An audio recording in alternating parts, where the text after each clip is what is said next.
Hey Brownsbridge, welcome back to another episode of Preparing for Christmas. My name is Tim Cooper and I brought Adam with me this time. I'm so glad that you are choosing to spend some time with us as we as a church are preparing for Christmas, but not preparing in the way that maybe we've normally planned with holiday plans and all sorts of stuff. We're preparing our hearts, we're preparing our souls, we're preparing to experience a relationship with God in maybe a deeper way than we ever have before. But you kicked this off for us, Adam. You, a couple weeks ago, talked about the difference between our wants and our needs around this season and really kicked off Advent. What led you to that? You could have talked about anything. So as I mentioned in that message, I didn't grow up celebrating Advent. I didn't grow up in a church that talked much about it. And so it's only been in recent years that I've begun to trial some different practices around this season, specifically using a book by Richard Rohr called Preparing for Christmas. It's just an Advent devotional. And through those exercises over the last couple of years, I've begun to experience God in a new and more exciting way during the season. And really, like I shared in the message, just focusing on how much we need God. And when we focus on that, it actually leads to a really, really rich experience at Christmas. Well, and we've been doing this together for the last few years, and it's amazing how just a little thing each day helps make a huge difference over the long haul. That's so right. What does this look like for you? I mean, you're busy, right? Yes. Kelly, the boys, all the stuff you got going on. What does this look like for you? A lot of chaos in our house this time of year, really any time of year, right. I guess.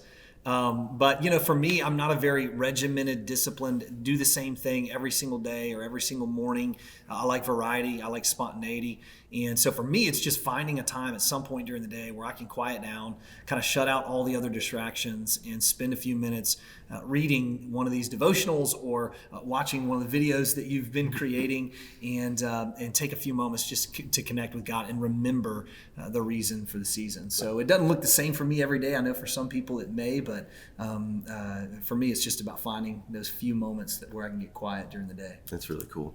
I mean, we've had such a good response. We had over 1,100 people sign up and have been tracking with us, which is so great, right? Awesome. That people are doing this. What would you say to them that are trying to do this each day, that are trying to prepare their hearts for Christmas, maybe for the first time, maybe Advent's new for them too, and they're preparing? What would you say?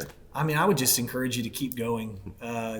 Tim mentioned this a couple videos ago about how there's moments in our journey with God where we feel like we're doing really well, and then there's other moments where we feel like we're not doing as well, and just realizing that it's not always going to be the mountaintop experience. And same thing in this season. There's going to be days and maybe videos or devotionals that really land with you in a personal and specific way.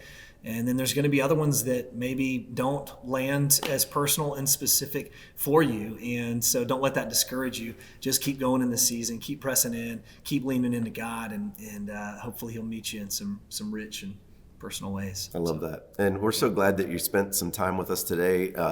Like Adam said, this is something we've been doing for the last few years, and we are so excited that so many people are tracking with us and are preparing for Christmas together. We cannot wait to see you back here again tomorrow.